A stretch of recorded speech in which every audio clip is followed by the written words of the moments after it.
আমি এক মাস আগে গুজরাটে সফরে ছিলাম। গুজরাট আর মুম্বাই দুই জায়গায় প্রোগ্রাম করেছি। তো একজন বড় লোক আমাকে দাওয়াত দিলে, সোনা ব্যবসায়ী। হুজুর আমার খুব ইচ্ছা আপনাকে খাওয়াবো। কোথায়? দামি হোটেলে, নানাবাড়ি হোটেল। চলে গেলাম লাজপুরে। তো গিলাস আছে, গিলাস কাঁচের গিলাস, গিলাসের ভেতরে মুরগির রানটা মালাই দিয়ে তন্দুরি, বুঝলেন? তো আমাকে কার্ডটা ধরিয়ে দিলে, হুজুর অর্ডার করুন। আমরা কি করে জানবো? আল্লাহ আমাদের তকদিরে লিখেছে লোকের ঘরে খাবি, তোরা যা বলবি হালাল হলেই খাবো ইনশাআল্লাহ।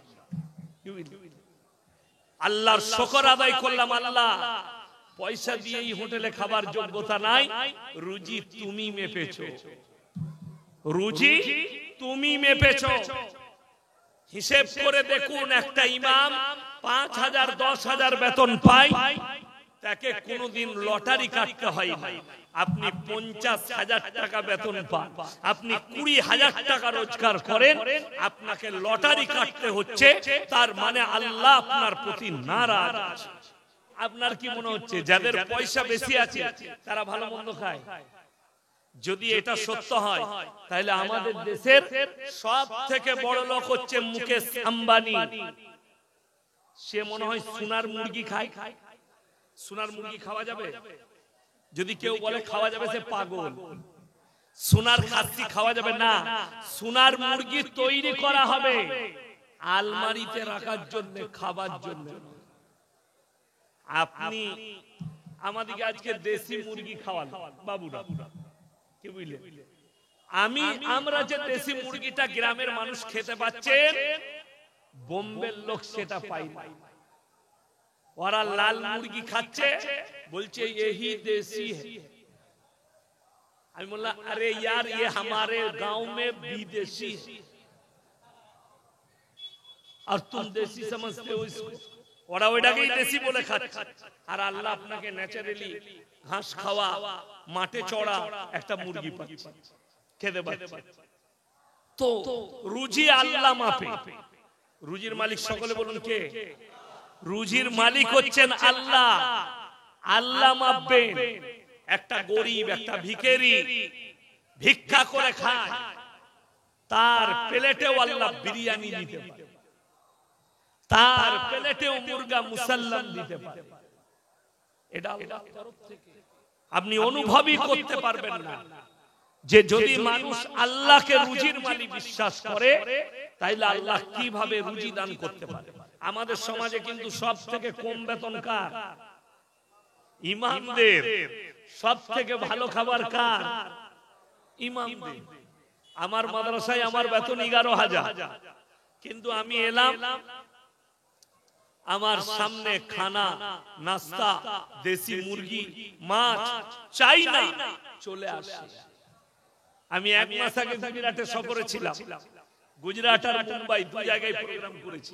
তো একজন বড় লোক আমাকে দাওয়াত দিলে, সোনা ব্যবসায়ী। হুজুর আমার খুব ইচ্ছা আপনাকে খাওয়াবো। কোথায়? দামি হোটেলে, নানাবাড়ি হোটেল। চলে গেলাম লাজপুরে। তো গিলাস আছে, গিলাস কাঁচের গিলাস, গিলাসের ভেতরে মুরগির রানটা মালাই দিয়ে তন্দুরি, বুঝলেন? তো আমাকে কার্ডটা ধরিয়ে দিলে, হুজুর অর্ডার করুন। আমরা কি করে জানবো? আল্লাহ আমাদের তকদিরে লিখেছে লোকের ঘরে খাবি, তোরা যা বলবি হালাল হলেই খাবো ইনশাআল্লাহ। আল্লাহর শুকর আদায় করলাম, আল্লাহ পয়সা দিয়ে এই হোটেলে খাবার যোগ্যতা নাই, রুজি তুমি মেপেছো, রুজি তুমি মেপেছো। হিসেব করে দেখুন, একটা ইমাম 5,000 10,000 বেতন পায়, তাকে কোনোদিন লটারি কাটতে হয় না। আপনি 50,000 টাকা বেতন পান, আপনি 20,000 টাকা রোজগার করেন, আপনাকে লটারি কাটতে হচ্ছে, তার মানে আল্লাহ আপনার প্রতি নারাজ। আপনি হালাল টাকাকে হারাম জায়গায় ইস্তেমাল করছেন কেন? দিন বুঝে আসেন। আমাদের বর্ধমানের ছেলেরা লরি চালায়, ট্রাক, বালির গাড়ি, পাথরের গাড়ি। বালির দামি ঘাটটা কলকাতায় সব থেকে দামি বালিটা, সেই ঘাটটা আমার বাড়ির কাছে, দামোদর নদীতে, সিল্লার ঘাট। প্রত্যেকদিন 2.5 থেকে 3,000 গাড়ি লোড হয়। লরি চালাচ্ছে মুসলিমদের ছেলে, হাই রোডে উঠলো, হোটেলে ঢুকেই বলছে ভাই 1 বোতল মদ দে। মদ খাওয়া হয়ে গেল। তারপরে হোটেলের কর্মচারীকে বলছে দাদা মুরগির মাংস আর রুটি দাও।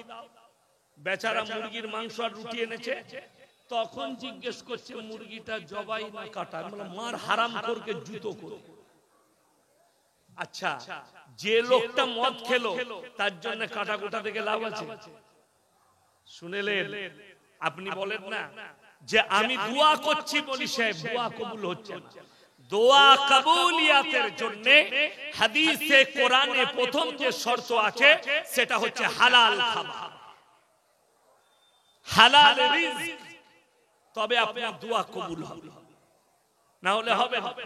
আপনি শুনে গেলেন হালাল খেতে খাবার খেতে হবে। সকালবেলায় উঠে ইসলামপুরের মার্কেটে গেলেন, এ ভাই জবাই করা মাংস দে। রাতের বেলায় ইয়াসিন ভাই এসেছিল বর্ধমান থেকে, বলে গেছে জবাই করা মাংস। আপনি কিনছেন জবাই করা মাংস, টাকাটা আবার সুদের টাকা, সেই একই মাল দাঁড়িয়ে। কথাটা বুঝতে পারেন? সুদ হালাল না হারাম? সুদ যদি হারাম হয় সেই পয়সায় খাবার কি করে হালাল হতে পারে? যদি বলেন যে সুদ যে হারাম, কেমন হারাম?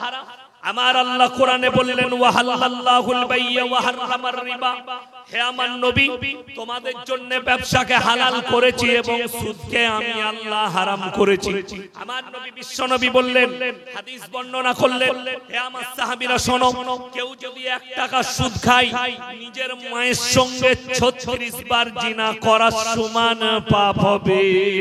নাউজুবিল্লাহ বলে, নিজের মায়ের সঙ্গে 36 বার জিনা করার সমান পাপ। এটা সব থেকে হাদিসে নিম্ন পাপ বলা হয়। ভেবে দেখুন যে কি পাপে আপনি লিপ্ত আছেন।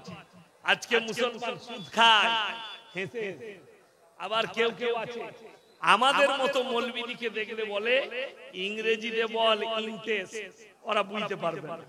আমরা স্কুলে যাই, আল্লাহ বুঝতে পারেন না পারেন? আল্লাহ সব ভাষা জানেন না জানেন? আল্লাহ সব ভাষা জানেন। ওই জন্য আমার ভাই, আপনি না পাপ লুকাতে পারবেন, না আপনার গুনাহ লুকাতে পারবেন, না আপনার জিসম লুকাতে পারবেন। আল্লাহর কাছে সব খোলা আছে, আল্লাহ সব আপনার নজরে রেখেছে। আমার ভাই মাথায় রাখবেন, প্রত্যেকটা ভাইকে অনুরোধ করছি আমরা দ্বীনি শিক্ষা অর্জন করব। সকলে জোরে বলুন ইনশাআল্লাহ। আপনার কাছে ইলম আসুক, অতটাই কেউ বলেনি, কোন মৌলবি বলেনি মোল্লা হতে হবে, কারি হতে হবে, মুহাদ্দিস হতে হবে, মুকাররির হতে হবে, মুফাসসির। আরে তুমি দ্বীনি শিক্ষা অতটা অর্জন করো যতটা করলে হারাম হালাল চিনতে পারবে, দিন বদ্দিন চিনতে পারবে, শিরক আর বিদআত চিনতে পারবে, কুফরি চিনতে পারবে। বেঈমান কাফেররা যে জাল আপনার উপরে ছুঁড়েছে সেই জালটা আপনি দেখতে পাবেন যে বেঈমান কাফেররা আমাদের উপরে কি জাল ছুঁড়েছে, কি জাল ছুঁড়েছে। আপনার কাছে ইলম নেই, আপনি উত্তর দিবেন কি করে? আপনার কাছে ইলম না থাকলে আপনি উত্তর দিবেন কি করে? উত্তর দেওয়ার ক্ষমতা আপনার নেই।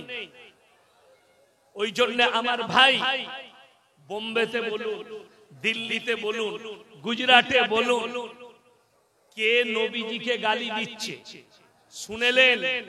এই কোরআন আছে, কোরআনের ভেতরে আল্লাহ রাব্বুল আলামিন ওয়াদা করেছেন, আর আল্লাহর ওয়াদা মিথ্যা।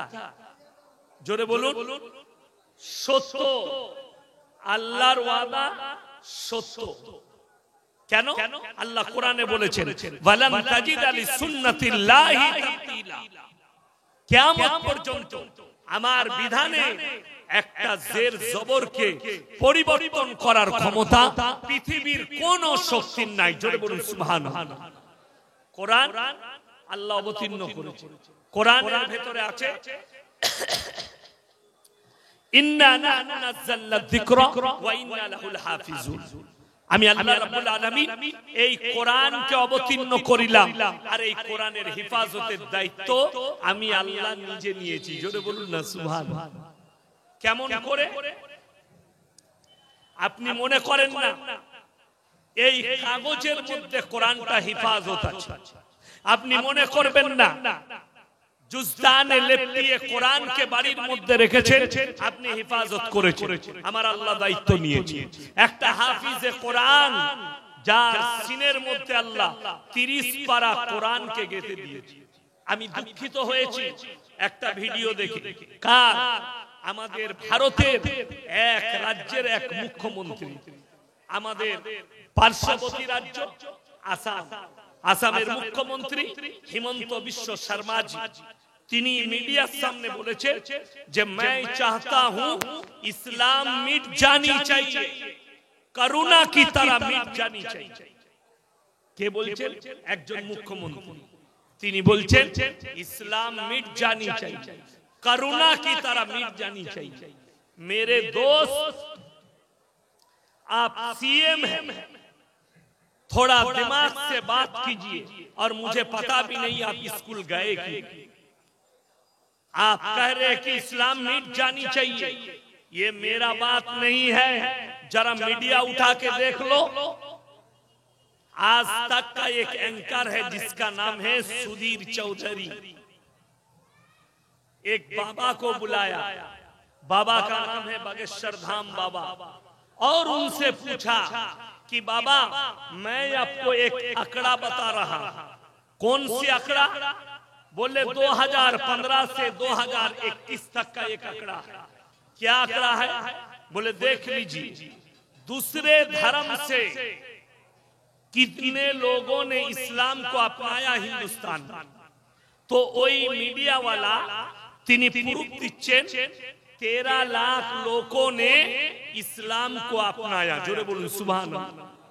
और दूसरी धर्म से सनातन धर्म को सिर्फ 30,000 लोगों ने अपनाया। দুটোর মধ্যে বললে বাবা कितने अंतर है? बोले आसमान और जमीन का अंतर है। आप सोच लीजिए, आसाम का जो सीएम है, मैं अनुरोध करूंगा, आपको विनती करूंगा, जरा दुनिया का इतिहास उठा के देख लीजिए। मूसा को मिटाने के लिए फिरौन आया था, खुद मिट गए। नमरूद आया था इब्राहिम को जलाने, खुद जल गए। अल्लाह नबी जनाबे मुहम्मदुर रसूलुल्लाह সাল্লাল্লাহু আলাইহি ওয়াসাল্লাম, আপনারা মনে করছেন এই বেঈমান কাফের কটা গালি দিচ্ছে নবীজিকে, এটা আজকে? যেদিন থেকে নবীজি মেহনত শুরু করেছেন সেই দিন থেকে নবীজির গালি শুরু হয়েছে। কোরআন শোনাচ্ছে, নবীজি কাবা ঘরের ভেতরে কোরআন পড়ছেন। কোথায় বললাম? কাবা ঘরের ভেতরে। বেঈমান কাফেররা চারিদিকে কি করছেন? তাবলীগ শুরু করেছে। কিসের? আল্লাহ কোরআন পাঠালেন নবীজির কাছে। وقال الذين كفروا لا تسمعوا لهذا القرآن والغوا فيه لعلكم تغلبون। নবী যে কোরআন আবৃত্তি করে, সে কোরআন তোমরা শ্রবণ করো, হাততালি মারবে আর কানেতে আঙ্গুল দেবে। বেঈমানদের মিশন হলো নবী যে কোরআন পড়ে শুনো না, কানে আঙ্গুল দাও আর হাততালি মেরে আওয়াজ করো। কিন্তু আল্লাহর কসম ইসলামকে রুখতে পারেন। আজকে পৃথিবীতে 250 কোটি মুসলমান। জোরে বলুন সুবহানাল্লাহ। আমি বলছি 1 মিনিটের লেগে, ইসলাম इतना बुरा है, इस्लाम इतना खराब है कि दुनिया का सबसे बड़ा ब्रेक डांसर माइकल जैक्सन ने इस्लाम कबूल कर लिया। इस्लाम इतना बुरा है, दुनिया के सबसे बड़ा बॉक्सिंग फाइटर मोहम्मद अली, उन्होंने भी इस्लाम कबूल किया। इस्लाम इतना बुरा है, पाकिस्तान का एक क्रिकेटर है जिसका नाम है यूसुफ यूहाना, वो कलमा पढ़ के मोहम्मद यूसुफ हो गया। जोरे बोलो ना सुभान अल्लाह। अरे इस्लाम इतना बुरा है? नहीं, আপনাদের জানা। যারা মনে করছে ইসলাম আতঙ্কবাদী শুনেলেন, ইসলামে আতঙ্কের কোনো জায়গাই নাই, आतंकेर कोनो जगह नहीं। अरे अगर दम है जो हमें कह रहे देश से मोहब्बत नहीं करते, इंशाअल्लाह पाकिस्तान के बॉर्डर पे हम लोग मौलवी लोगों को खड़ा कर दो, हम पाकिस्तान के ऊपर गोली चलाकर हम हमारे देश के हिफाजत करेंगे इंशाअल्लाह। ये दम है, लेकिन तुम पीठ दिखाकर भागोगे, तुम नहीं जा सकते। चलो अगर दम है चाइना के बॉर्डर पे चलो, जो लोग हमारे देश के ऊपर आंख उठा रहे उसके आंख को मिटा, हम तैयार हैं। हिंदुस्तान के अंदर 56,000 उलमाओं ने अपने गर्दन दिया अंग्रेजों से इसको स्वाधीन करने के लिए, फिर हिंदुस्तान आजाद हुआ। और तुम कह रहे हो हमारा क्या हिस्सा है यहाँ पर? अरे भाई मेरा खून है यहाँ, मेरा बाप दादाओं का खून है, हमारे सबके खून है इस हिंदुस्तान के अंदर, इस जमीन के अंदर, और तुम हमारे इम्तिहान लेना चाहते। अरे আমাদের কি পরীক্ষা নিতে চাও? আমরা সবরের পরীক্ষা দিয়েছি।